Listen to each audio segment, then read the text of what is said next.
আর মাননীয় মুখ্যমন্ত্রীকে বলবো, আপনি দয়া করে মাতঙ্গিনী হাজরার শহীদের জায়গার নাম ভুল বলবেন না। আপনি পিছাবনি বলেন, আপনি যথেষ্ট সম্মানীয় একটা প্রশাসনিক কর্ত্রী আমাদের রাজ্যের, শুনতে খুব খারাপ লাগে। আপনি দয়া করে এর পরে মা মাতঙ্গিনী হাজরাকে শ্রদ্ধা জ্ঞাপনের সময় নয় আপনি তার শহীদের জায়গাটা বলবেন না যদি মনে না থাকে, আর যদি মনে থাকে সেটা যেন তমলুক এবং বানপুকুর এইটা উচ্চারিত হয়, পিছাবনি নয়।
এখানে মা মাতঙ্গিনী হাজরা শহীদ হয়েছিলেন।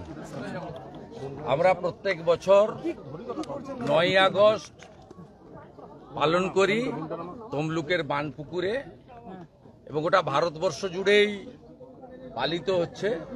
আজকে ভারত ছাড়ো আন্দোলনের বর্ষপূর্তি, এবং এক্ষেত্রে অবিভক্ত মেদিনীপুর জেলার সবচেয়ে গুরুত্বপূর্ণ ভূমিকা ছিল। আজকের এই আন্দোলন শুরু হয়েছিল সর্বাধিনায়ক সতীশবাবু, সুশীলবাবু, অজয়বাবু, রজনীবাবু, মা মাতঙ্গিনী হাজরা এদের উদ্যোগে, এবং এর ফলশ্রুতিতেই 17ই ডিসেম্বর 1942 তাম্রলিপ্ত জাতীয় সরকার প্রতিষ্ঠা হয়েছিল, যে সরকার 22 মাস 17 দিন ধরে সমান্তরাল সরকার হিসেবে কাজ করেছে, এবং যে সরকারকে ব্রিটিশ অর্থশক্তি, পেশিশক্তি, রাজশক্তি দিয়ে দমাতে পারেনি, যে সরকার গান্ধীজির আহ্বানে আত্মসমর্পণ করে সরকারকে অবলুপ্তি ঘটিয়েছিল 1944 সালে। তাই ভারতবর্ষের অন্যতম গুরুত্বপূর্ণ তাম্রলিপ্তের ধ্বজাধারী এই ঐতিহ্যমণ্ডিত তাম্রলিপ্ত নগর, এবং মা মাতঙ্গিনী হাজরা যেখানে এক হাতে শঙ্খ, সনাতনের প্রতীক শঙ্খ, আর এক হাতে দেশের জাতীয় পতাকা নিয়ে বন্দে মাতরম বলে এখানে প্রাণ দেহ রেখেছিলেন, সেখানেই আমরা প্রতি বছরের মতো পালন করি। এখানে এইসব কাজেও পুলিশের বাধাদান হয়।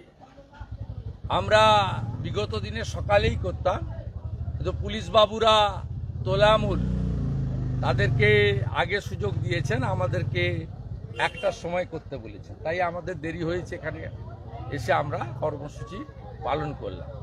আর মাননীয় মুখ্যমন্ত্রীকে বলবো, আপনি দয়া করে মাতঙ্গিনী হাজরার শহীদের জায়গার নাম ভুল বলবেন না। আপনি পিছাবনি বলেন, আপনি যথেষ্ট সম্মানীয় একটা প্রশাসনিক কর্ত্রী আমাদের রাজ্যের, শুনতে খুব খারাপ লাগে।